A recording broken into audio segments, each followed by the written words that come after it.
St. Matthew supposed to be the point 27, 11 to 54. Let's go to verse 12. At ito po yung ating pinakasusing talata. At dyan po nakapanood ng ating pong message. Sabihin natin message. Sabihin niyo sa inyo katabi, may mensahe sa iyo, Lord. Kaya makinig ka.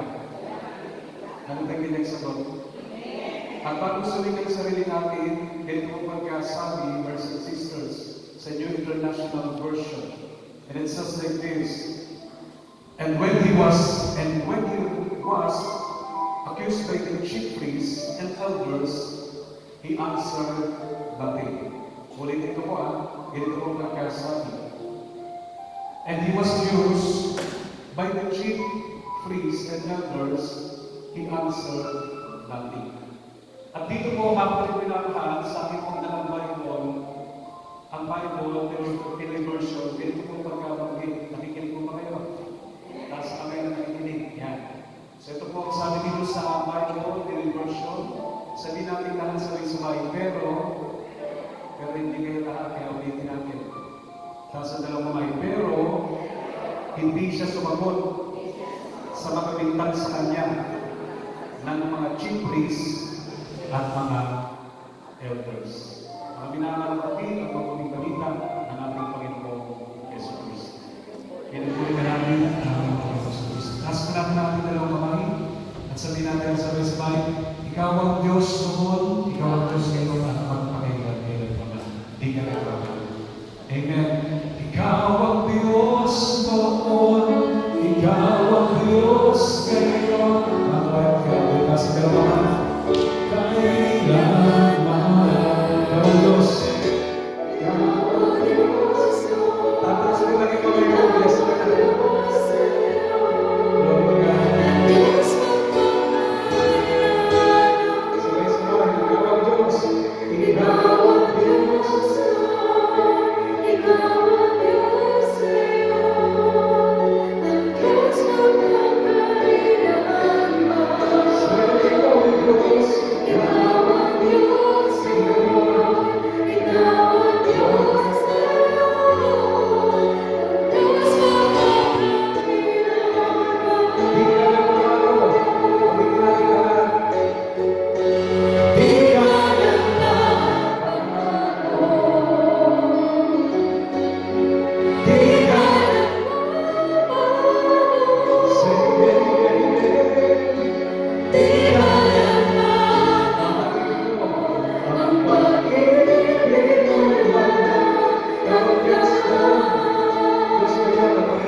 Ikaw ang Diyos ngayon, ang Diyos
yung dalawang kamay. Pakitaas ang dalawang kamay. Taas na mataas. Sabihin natin na sabay-sabay, 3 beses. Sabihin natin yung salitang, bless ako. Amen? Sabihin mo sa yung katabi, bless ako. Bless ako. Ilang beses po? Anong bless ako? Ilang beses po? Bless ako? Hindi. 3 beses. Amen? Okay, sabay-sabay. Sabay-sabay. Ready na po ba kayo?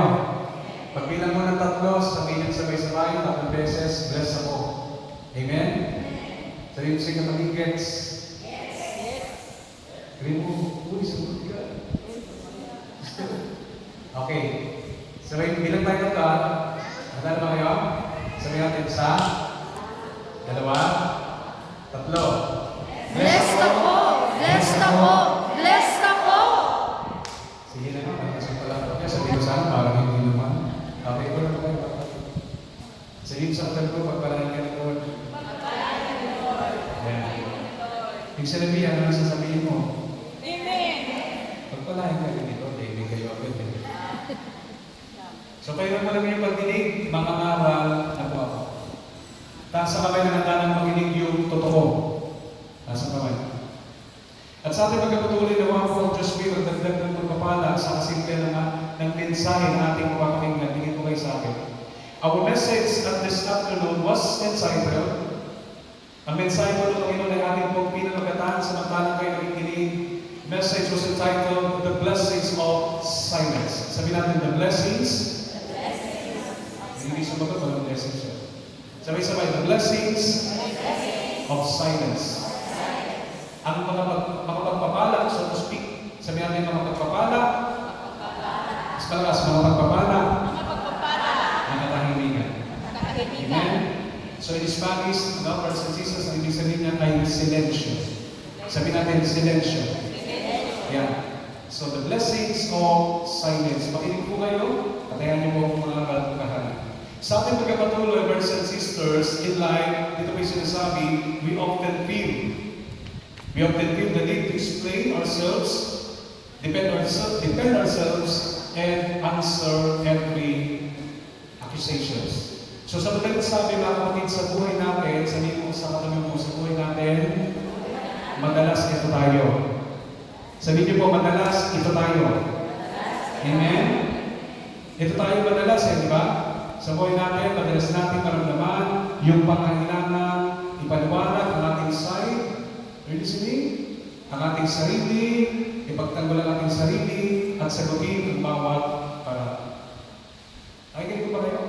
Sa buhay natin, hindi maalis siya, dumarating talaga yung ganyung pagkakataon. Amen? Na laging tila baga, may mga taong gusto ng paliwanag mo. Na tila baga, gusto mo, amin ba? Iparating yung sa loobin mo, ibigay yung brothers and sisters, yung side. Ngunit brothers and sisters, tandaan niyo po dito po ay may mga pangyayari tinuturo ng Panginoon sa Kristo na kapag sa buhay natin, brothers and sisters, ay dumarating sa atin yung mga pagbibintan. Ito po yung dapat na gawin natin. At sa ating magpapatuloy sa amin dito, ngunit sa teksto ito, sa talatang ating dinwayan, sa madaling sabi, ipinapakita sa atin ni Jesus ang ibang paraan. Tandaan niyo po, mga kapatid, kahit na tayo po'y magpaliwanag ng ilang beses, may mga tao kapag ayaw sa'yo, ayaw talaga sa'yo. At kaya mo kayo? Sabi mo, ang taong ayaw sa'yo, Taong ayaw sa'yo, hindi ka gusto. hindi ka gusto.